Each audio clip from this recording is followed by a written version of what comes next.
வணக்கம்.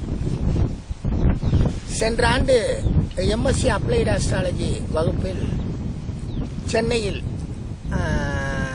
வகுப்பு எடுத்துக் கொண்டிருந்த பொழுது மாணவர்கள் எவரோ ஒருத்தர் ஒன்றை கேட்டிருப்பார் போல, ஒன்றை படித்து வந்திருப்பார் போல இருக்கு. என்னவெனில், ஒரே நேரத்தில் பிறக்கக்கூடிய அத்தனை குழந்தைகளுக்கும் ஒரே மாதிரி தானே பலன்கள் இருக்க வேண்டும், ஜாதக அமைப்புகள் இருக்க வேண்டும். அவ்வாறு இருக்கும் பொழுது வாழ்க்கை நிலையில் ஒருவர் செல்வந்தராகவும் ஒருவர் செல்வந்தர் இல்லாமலும் ஒருவர் உயிருடனும் ஒருவர் மற்றவர்கள் உயிர் இல்லாமலும் எல்லாம் வாழ்ந்து கொண்டிருக்கிறார்களே, இது உண்மையில் என்ன? ஜோதிட சாஸ்திரத்தில் இவ்வாறு தான் சொல்லப்பட்டிருக்கிறதா? இதுதான் உண்மைதானா? ஒரே நேரத்தில் உலகில் உள்ள அனைத்து இடங்களிலும் குழந்தைகள் பிறக்கின்றனவே, அவை அனைத்திற்கும் ஒரே பலன்கள் தானா, இல்ல வெவ்வேறான பலன்கள் அமைப்பா? இது உண்மைத்தன்மையை சொல்லுங்கள். ஏன்னா இதை யார் எதிர்க்கிறார்கள் இல்லையோ, இதை ஜோதிடத்தை வேண்டாம் என்பவர்கள் இதை எதிர்த்துக் கொண்டிருக்கிறார்கள். உண்மையில் இதற்கு உண்டான விளக்கத்தை சொல்லுங்கள். ஏனென்றால் நாங்கள் எல்லாம் படித்துக் கொண்டிருக்கோம், எங்களுக்கு உண்மையில் எங்களுக்கு விளக்கம் வேண்டும், எங்களுக்கு இதுக்கு உண்டான பதில் வேண்டும், சரியாக சொல்லுங்கள் என்று சொன்னார்கள். நான் முதலில் ஒன்றை கூறினேன்.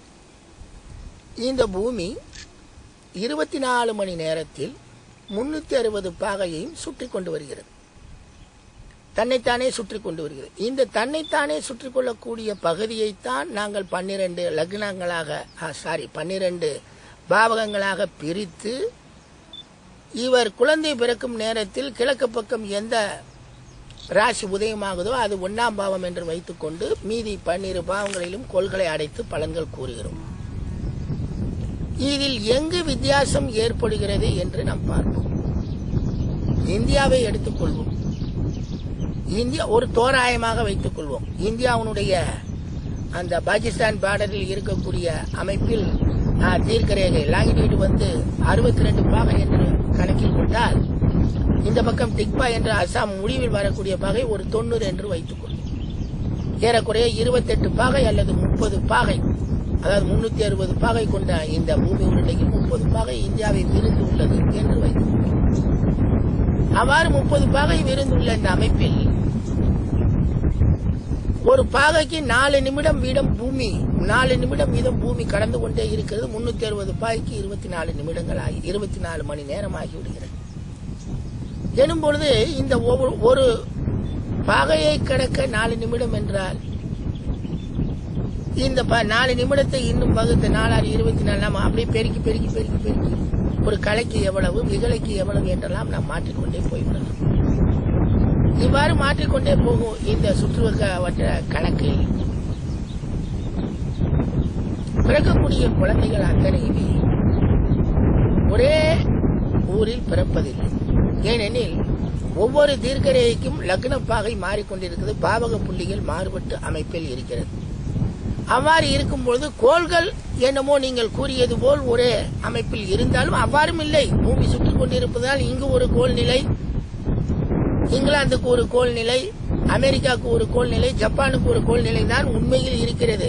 இது ஒரே நேரத்தில் உலகம் முழுவதும் குழந்தை பிறக்கிறது, ஒரே அமைப்பில் ஜோதிடம் இருக்கிறதா? ஜோதிடம் அப்படியெல்லாம் இல்லை. ஒரு நிமிடம் இல்லை, ஒரு வினாடி துளிக்கு கூட மாற்றம் செய்து பார்க்கக்கூடிய அடிப்படையில் தான் இன்றைய அறிவியல் உலகம் ஜோதிடத்திற்கும் ஒரு வழிவகுத்து கொடுத்திருக்கிறது. நாங்கள் அந்த அடிப்படையிலும் மாற்றம் செய்து பல்வேறு கணித அமைப்புகள் எல்லாம் இன்று பலன் கூறிக்கொண்டிருக்கக்கூடிய அமைப்பில் ஒரே நேரத்தில் எங்கு எத்தனை குழந்தை பிறந்தாலும் ஒவ்வொன்றும் ஒவ்வொரு தனிப்பட்ட ஜாதக அமைப்பிலேயே தான் பிறக்கின்றன. அவை ஒன்று போல் இருப்பதில்லை. நான் இதை முன்னர் சொல்லிய ஒரு கருத்தில் ட்வின்ஸ் இரட்டை குழந்தைக்கு கூட நான் இதை விளக்கி இருக்கிறேன். எனும் பொழுது இது எப்படி ஒரே நேரத்தில் குழந்தைகள் அனைத்தும் பிறந்திருந்தால் எவ்வாறு பலன்கள் ஒன்றாக இருக்கும்? நிச்சயமாக மாறுபடும். நான் இன்னும் கூறுகிறேன், இங்கு நம்முடைய இந்த ஜோதிட சாஸ்திரத்தில் பலன் உரைக்கக்கூடிய தன்மையில் நாங்கள் எழுதிய அந்த பொது பலன்களை அப்படியே நீங்கள் கொடுப்பீர்களானால் ஏமாந்துதான் போவோம். இங்குதான் நாங்கள் பலன் உரைக்கக்கூடிய அடிப்படையிலேயே முதலில் கூறிவிடுகிறோமே, கால தேச வர்த்தமானம். இங்கு ஒரு சில அமைப்பினர்களாம் இன்னும் தங்களுடைய குல வம்சாவளி தொழில்களையே செய்து கொண்டிருக்கிறார்கள். வம்சாவளி அமைப்புகளுடைய நடவடிக்கைகள், சடங்குகள் மற்ற அடிப்படையில் இருந்து அவர்கள் இன்னும் மாறவில்லை. அதற்கு கட்டுப்பட்டு வாழக்கூடிய ஒரு மிகப்பெரிய கூட்டங்களே இந்த இந்தியாவில் இன்னும் இருந்து கொண்டிருக்கிறது. இதையெல்லாம் அறிந்துதான் நாங்கள் பலன் கூறக்கூடிய மிக பிரச்சனையில் இருக்கிறோமே தவிர, எடுத்த மாதத்தில் 2 4 என்று கூறிவிட்டோம் என்றால் அவர் எனக்கு இல்லை என்று சொல்லிவிடுவார். உடனே எங்களுக்கு சிக்கல் வந்துவிடும். யார், என்ன, ஏது, எங்கு வாழ்கிறார்கள், எப்படிப்பட்டவர்கள், இவர்களுடைய அமைப்பு என்ன, இவர்களுடைய வாழ்வியல் சூழ்நிலைகள் என்ன, இவர்களுடைய மூதாதையர்களுடைய அமைப்பு என்ன என்றெல்லாம் ஒருவாறு நாங்கள் யூகித்து அதற்கு அடுத்தாற்போல் தான் அவர்களுக்கு பலன்களை சொல்ல வேண்டும். பலன்கள் சொல்வதில் கேள்வி கேட்பவர்கள் நன்றாக கேள்வி கேட்டுவிட்டால் நாம் நன்றாக பதில் சொல்லலாம். இதெல்லாம் அவர்களே புரியாமல் கேட்கப்படக்கூடிய கேள்வி. உலகத்தில் ஒரே சமயத்தில் எல்லாம் எங்கெங்கயோ குழந்தை பிறகு எல்லாமே ஒரே நிலையிலா இருக்கிறது. எல்லாத்துக்கும் வேறு வேறு ஜாதகம்.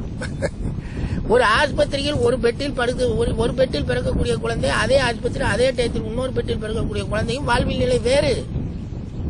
இந்த பெட்டில் பிறக்கக்கூடிய குழந்தைக்கு இவர்களுடைய தகப்பனார் நிலை, இவர்களுடைய வாழ்வியல் நிலை, இவங்க வேறு அமைப்பில் வாழ்ந்து கொண்டிருப்பதால் அதற்கு தகுந்தாற்போல் தன்னுடைய குழந்தையை டெவலப் செய்வார்கள்.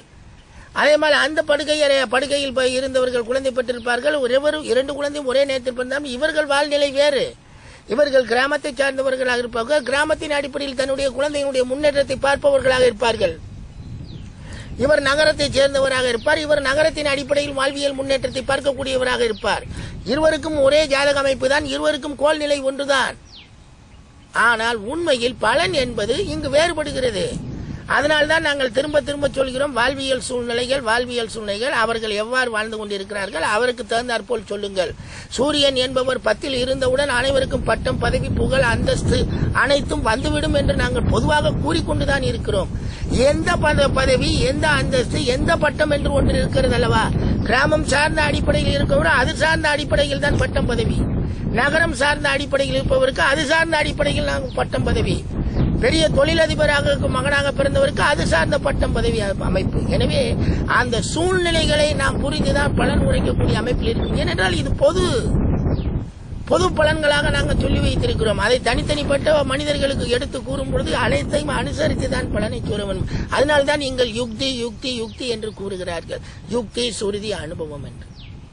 எனவே உலகத்தில் எங்கு எப்படி ஒரே நேரத்தில் எத்தனை குழந்தை பிறந்தாலும் அனைத்துக்குமே ஜாதகம் வேறு, பலன்கள் வேறு. ஒரே இடத்தில் பிறந்த குழந்தைக்கே நாங்கள் மாற்றம் கூறுகிற பொழுது, ஆக இங்கு பிறந்திருக்கிறார், ஒரு 20 கிலோமீட்டர் தள்ளி பிறந்தால் அங்கு ஒரு லக்ன பாகை உருவாகிவிடும்.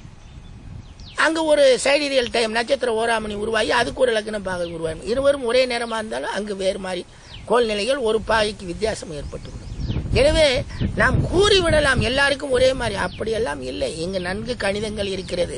ஒரே 6-10க்கு குழந்தை பிறக்கிறது. இங்கு ஒரு குழந்தை, டெல்லியில் ஒரு குழந்தை, மங்களூரில் ஒரு குழந்தை, விசாகப்பட்டினத்தில் ஒரு குழந்தை, சென்னையில் ஒரு குழந்தை, கோயம்புத்தூர் ஒரு குழந்தை. 5ம் வெவ்வேறு ஜாதகங்களே, அனைத்தும் ஒரு ஜாதகங்கள் அல்ல. இதை மனதில் கொள்ள வேண்டும். ஏனென்றால் தீர்க்கரேகை வேறு, அட்சரேகை வேறு, அந்த அடிப்படையில் சூரிய உதய அமைப்பு வேறு, நட்சத்திர ஓராமணி வேறு, அதனால் ஏற்படக்கூடிய பாவக அமைப்பு என்பது வேறு, கோள்கள் நிலை வேறு. கோள்கள் நிலை 5:30 மணிக்கு இத்தனை மணிதான் கோள் நிலை, இதற்கு இதை கணித்துக் கொள்கள் என்று சொல்கிறார்கள். கோள்கள் நிலையை பொறுத்த வரைக்கும் நாம் ஒன்றும் கூறுவதற்கில்லை. ஏனென்றால் இந்தியன் ஸ்டாண்டர்ட் டைம் 5:30 மணிக்கு கொடுக்கப்பட்ட கோள் நிலை என்று கூறிவிடுகிறார்கள். மற்ற அமைப்புகளை எல்லாம் நாம் பாவக அமைப்புகள் எல்லாம் பார்க்கும்போது ஜாதக பலன்கள் மாறி. எனவே ஒரே நேரத்தில் அடுத்தடுத்த ஊர்களில் பிறந்திருந்தாலே அவர்கள் அனைவருக்கும் ஜாதகங்கள் வெவ்வேறு நிலைகளில் தான் உங்களுக்கு ஏற்படும் என்பதை இதன் மூலம் தெரிவிக்கிறேன். முதலில் இந்த கருத்தை அதற்கு அடுத்தாற்போல் இன்னொரு கேள்வியை என்ன கேள்வி என்றால், இந்த வால் நட்சத்திரம் காமெட், இந்த வால் நட்சத்திரம் தோன்றினால் அரசனுக்கு ஆகாது என்று அந்த காலத்தில் நம்பிக்கை இருந்தது. அதெல்லாம் எவ்வாறு ஒரு அமைப்பு என்று இது ஒரு சின்ன விளக்கம் தான். அதாவது நட்சத்திரங்களை பார்த்து பலன்களை கண்டுபிடித்த நம் முன்னோர்கள் நட்சத்திரங்களில் புகை போல் ஒன்று வந்து கொண்டிருக்கிறது. வால் நட்சத்திரம் என்றால் புகை போல் வந்து கொண்டிருக்கக்கூடிய ஒரு அமைப்பு. அது புகை போல் வரக்கூடிய அமைப்பு என்பதனாலே அதற்கு வடமொழியில் கேது என்று வைத்தார்கள். கேது என்பது அது புகை போல் வரக்கூடிய அமைப்பு என்பதால் காமெட்டுக்கு பேர் தான் கேது. இன்று அது கோளுக்காக மாற்றியிருக்கிறது. காமெட் அந்த வால் நட்சத்திரம் தூமகேது என்று எல்லாம் இன்றைக்கு மாற்றி இருக்கிறோம், அது வேறு. ஆனால் வராகர் தன்னுடைய பிருகத் சம்ஹிதாவில் காமெட்டு என்பதை கேதுக்குத்தான் சொல்லியிருக்கிறார். வால் நட்சத்திரத்துக்குத்தான் கேது என்ற பொருள்பட அவர் தன்னுடைய விளக்கங்களை எழுதியுள்ளார் பிருகத் சம்ஹிதாவில். எனவே அந்த வால் நட்சத்திரம் என்பது புகைபோல், அதாவது அழகாக இருக்கக்கூடிய நட்சத்திரம் புகைபோல் கக்கி கொண்டு வருவதால் அது தீங்கை இழைக்கக்கூடியது என்ற அடிப்படையில் தீங்கு பலனை சொன்னார்கள்.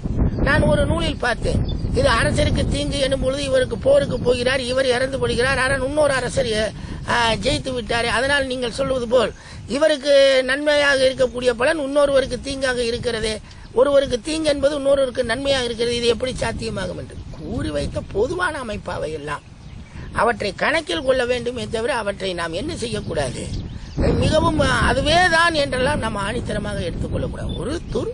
அதாவது சகுனங்களின் அடிப்படையிலேயே இந்த உலகத்தில் அனைத்தும் செயல்படுகிறது. இது ஒரு டாபிக்கே இருக்கிறது. சகுனம் என்றால் என்ன, அது எவ்வாறு என்று அதை பின்னர் பார்க்கிறேன்.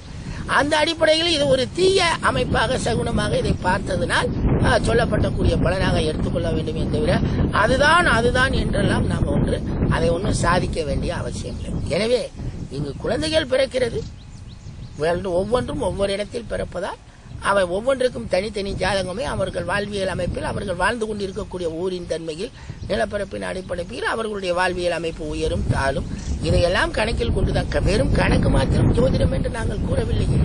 கணிதம் எங்களுக்கு அடிப்படையானது. அது வானசாத்திரத்தில் உள்ள வானியல் கணிதம் கொண்ட இந்த கோள்கள் நிலைகள், இந்த பாவக நிலைகள் எங்களுக்கு அடிப்படையானதே. அதில் எங்களுக்கு எந்த விதமான மாற்று கருத்தும் இல்லை. ஆனால் முற்றிலும் கணிதத்தின் அடிப்படையிலேயே எங்களால் கூறிவிட முடியும் என்பதை எங்களால் முடியாது. ஏன்னா அதனால்தானே இதை எங்களுக்கு ஒரு லெபார்டரியில் கொண்டு போய் இதை நாங்கள் கணிதத்தின் அடிப்படையில் நாங்கள் நிரூபித்து காட்டி விடுவோம் என்பதெல்லாம் வர முடியவில்லை. ஏனெனில் இங்கு மாறுபட்டு சூழ்நிலையில் வாழ்ந்து கொண்டிருக்கக்கூடிய மானுட ஜீவனுக்கு சொல்லக்கூடிய ஒரு கலையாக இருக்கிறது. இந்த மானுடம் என்னென்ன நினைக்கிறது, எங்கெல்லாம் போகிறது, எங்கெல்லாம் மாற்றத்தை அடைகிறது, எப்படியெல்லாம் இருந்து கொண்டிருக்கிறது. ஒரே கோளுடைய அமைப்புள்ள 60 கோடி மக்கள்கள் வெவ்வேறு சூழ்நிலையில் அல்லவா வாழ்ந்து கொண்டிருக்கிறார்கள். எனவே நாங்கள் ஜோதிட பலன்கள் சொல்வதற்கு மிகவும் கஷ்டப்பட்டு தான் கொண்டிருக்கிறோம்.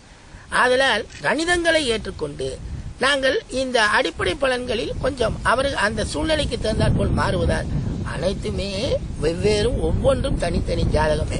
எனவே ஒரே சமயத்தில் இந்த உலகத்தில் எத்தனை குழந்தை பிறந்தாலும் அத்தனை குழந்தையும் தனித்தனி ஜாதகங்களை அவற்றின் வாழ்வியல் சூழ்நிலைக்கு அடிப்படையிலே அவை பலன்களை அனுபவிக்கும் என்று கூறி விடைபெறுகிறேன். நன்றி, வணக்கம்.